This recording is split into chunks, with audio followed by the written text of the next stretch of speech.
Hi, my name is Michael Eggebrecht, and this is Craft Baking Edge. Today, we're covering two topics in the series of starting an artisan bakery.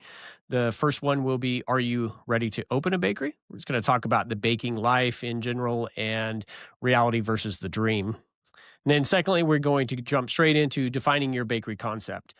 That's where we are going to talk about the product categories and what goes with what, bagels and bread or viennoiserie and artisan bread, those types of things. I have a list for you to go over, and we're going to dive into that right now.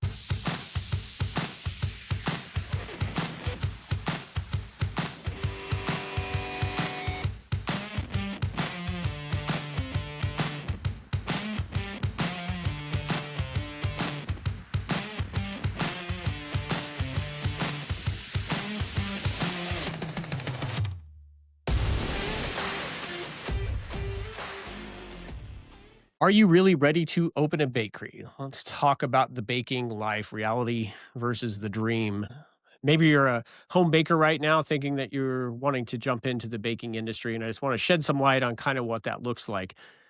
The baking industry has been my entire life, starting as a child, growing up in the bakery, literally born straight into the baking business with my parents operating a bakery. Probably by the time I was born, it had already been in business for, I don't know, 30 years or something like that. And my father bought it from his father. The baking life for me was kind of interesting as a child, watching my parents work many hours a week. The bakery was open 6 days a week, closed on Sundays, but there was always something to do on Sunday. My mom always doing payroll, and my dad having to do maintenance or cleaning of some type before the week started all over again. My parents did run the bakery 50 weeks a year. They decided to close down in July for 2 weeks every year. My dad's opinion on that was it was best to give everybody vacation at the same time and to not have to worry about the business and disasters happening. We had a lot of old equipment and the building was finicky. And I guess he just decided that he didn't want to be on vacation somewhere across the country and then worrying about whether or not the mixer had broken down again or something of that nature. So it ran 50 weeks a year, 2 weeks off.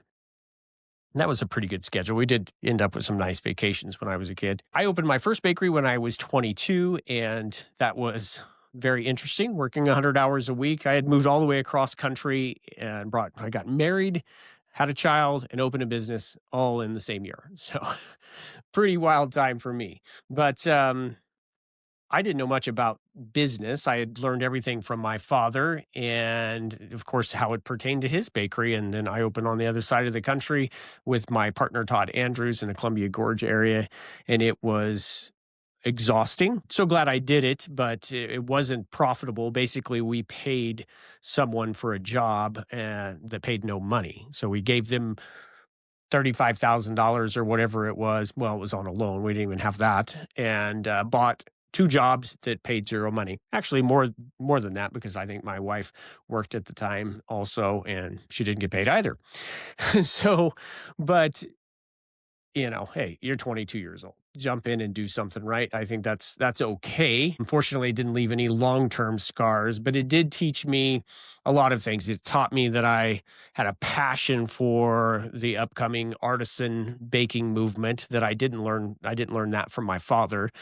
My father's had a pastry and donut bakery, but American bakery. We made pies, cakes, cookies, everything, but we didn't really focus on bread or anything. And I found that I had a passion for artisan baking, running my own bakery, and up in the Columbia Gorge, Pacific Northwest was a good movement. Grand Central was already in business by that time, and so we could go in there and buy some Como loaves and see how they did things.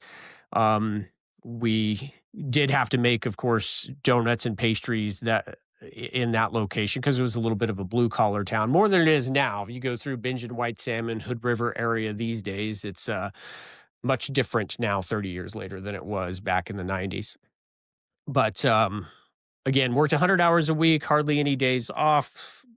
Opening was wild. I mean, literally, we sometimes would work late into the night because we were doing some construction jobs, resanding some floors and stuff like that, and then literally sleep in the back, wake up, start again at 2 o'clock in the morning. So just know that there's a lot of degrees of starting a bakery.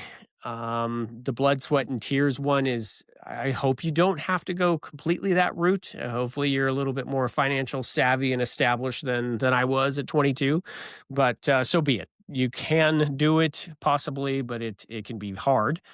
The easier way to do it is take it some advice, and that would be go work at some bakeries similar to what you would want to open, establish your products through the product categories that I'm going to list here soon, and start to tackle it in bites. Let's say, know what your product is, identify those, where you're getting your ingredients, what are some costs, get everything you can do before you open, the better. So let's jump into defining your bakery concept.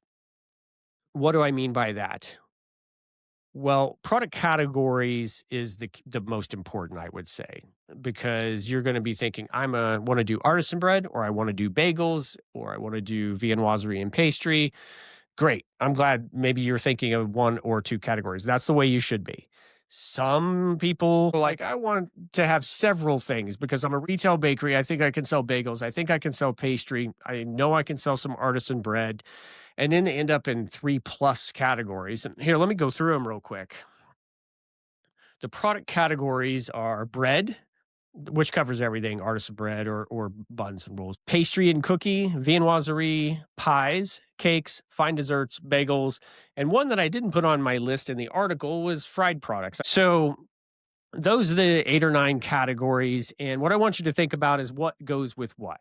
And pick 2 or 3 at the most if you're starting a bakery. I see a lot of bagel bakeries open and they're just bagels. So there's just one category. And then those guys have a pretty good shot at making it, to be honest with you, because their ingredient list isn't big. It's focused. They know they're going to sell bagels. They know the hours that go with selling bagels, pretty much the morning to lunch type of hours.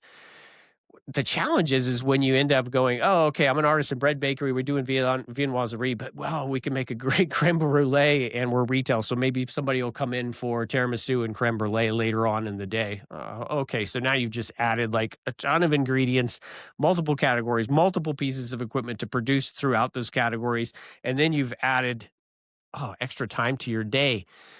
It's kind of what we did when I was 22. So anyway, it's part of the reason why I worked so many crazy hours. Highly recommend focusing on 2 or 3 categories. It will help your equipment and designing your bakery. It'll keep your ingredient list to a minimum or a reasonable amount of ingredients to carry at one time. Also, your production areas can complement each other. For example, viennoiserie does mix absolutely fine, or preferably even in a spiral mixer, which you would be using for artisan bread or sourdough type of product. Also bagels too, right?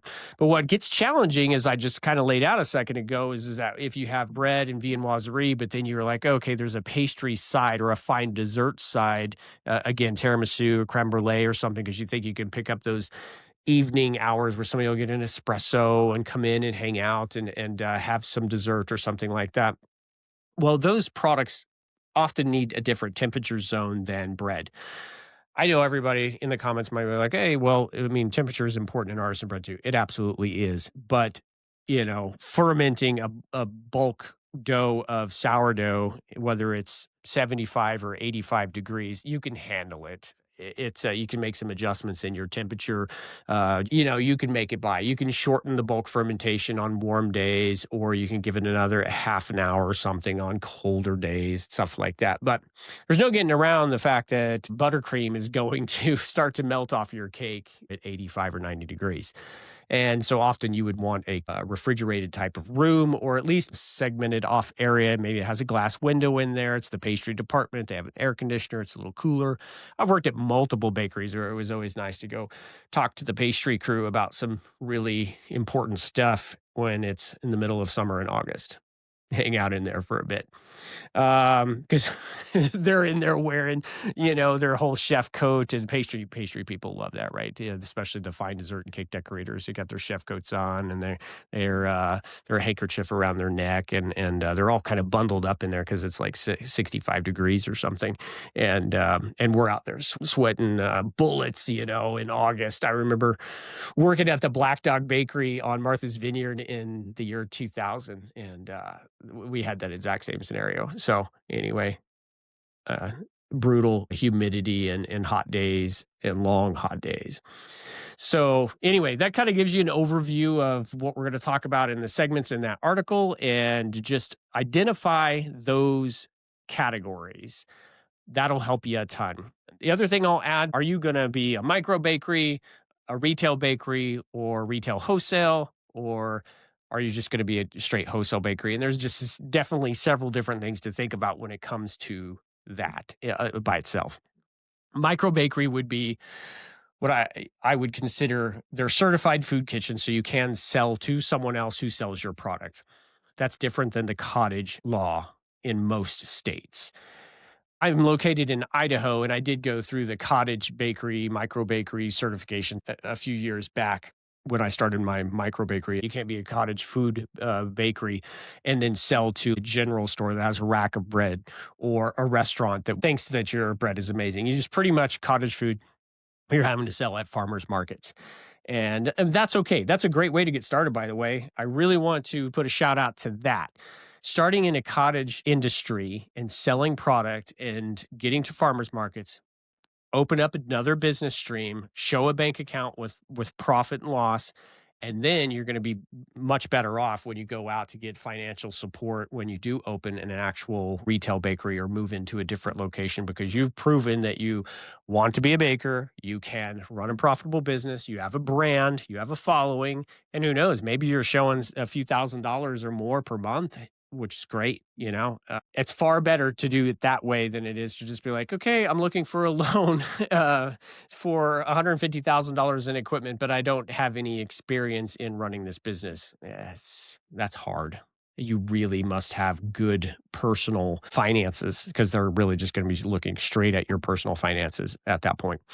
The cottage. So we touched on cottage. Now let's talk about micro bakery. So micro bakery, I mean, I would consider that could be on your own property, or it could be somewhere else, but you are producing mainly for farmers markets. There might be a very small retail segment. There might be a subscription-based delivery and maybe a few restaurants or something of that nature. Micro bakery has already been certified, and you've gotten your certification to be able to sell to other people. Just anyone, anywhere, basically. Then move into, of course, retail. We all know what that looks like. That's all over America in every city where you have a front counter and possibly espresso and sandwiches. You don't have to, but some of those retail bakery cafes start to grow outside of just bakery.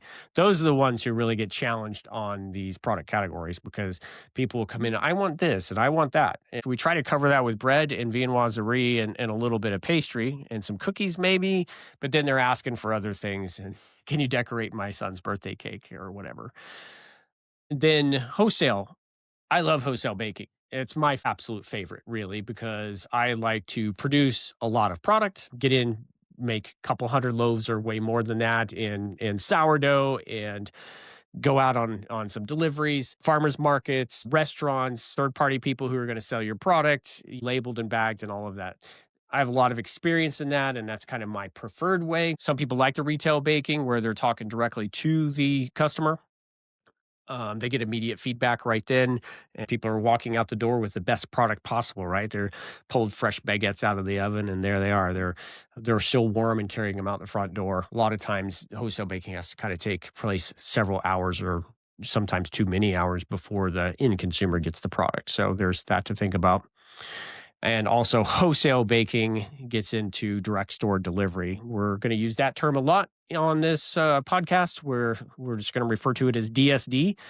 Get to know that term, direct store delivery, because basically you're running routes, and that's a whole different thing too. It's something that bakers are not necessarily born with that skill to manage routes and drivers and trucks, and the craziness that goes on in the midnight hours with drivers. I could go tell you some funny and sad stories about some things that go on with drivers in the middle of the night. If you're an experienced baker or you run a bakery and you have some of those, drop them real quick in the comments, because some of them can be humorous. We can laugh about it, right? It's years ago that somebody actually took a delivery van into a parking garage that clearly stated it had a clearance of 7 foot 2 inches. The Sprinter van was easily 8 feet tall, and they drove in there and wedged the delivery van inside the parking garage, wedged it in there. That's something. We can laugh about that now. Pretty sad day when it happened. So that covers the first two articles in my series, Starting an Artisan Bakery. And I hope you'll check those out at artisan-baking.com. The link is in the description below, and give those a read. You could also hit subscribe to those newsletters there and let me know what you think. How much does it cost to start a bakery? Let me give you a couple numbers here to think about. Throughout my consulting and working with multiple bakeries throughout the United States, I've come up with a number for the equipment purchase alone. This does not include your facility. I don't know if you need a grease trap. I don't know what your facility looks like, whether it's new build or an old restaurant. Okay, but just for the equipment to run a bakery properly, I'm seeing $125 to $150 per square foot for equipment alone. Yes, that covers your oven, your mixers, probably your reversible sheeter if you're doing viennoiserie, items like that. Can that number be less? Absolutely. Buy some used, get some stuff on eBay, get lucky and find something that you can knock that number down. Can it be more? Absolutely can be more, especially if you're buying labor-saving items like hydraulic dividers, baguette molders, a larger sheeter possibly with cutting attachments for croissant and other items. So yeah, that number can be higher. But $150 per square foot is a reasonable number for today. So what that means is a 1,000 square foot bakery would take about $150,000 of new equipment to produce for its capacity. Thanks for watching today. We appreciate you stopping by. Please like and subscribe below and comment if you will. The next topic we will be covering in this series of Starting an Artisan Bakery will be choosing the right space for your bakery. And that'll be the first time we unveil the number of pounds of dough per square foot that you can anticipate making in a given space. And it's been a very popular topic with the classes I've taught in the past, and I think that you'll like it a lot. All right. Thanks so much. Please don't forget to like and subscribe and comment. We appreciate you stopping by.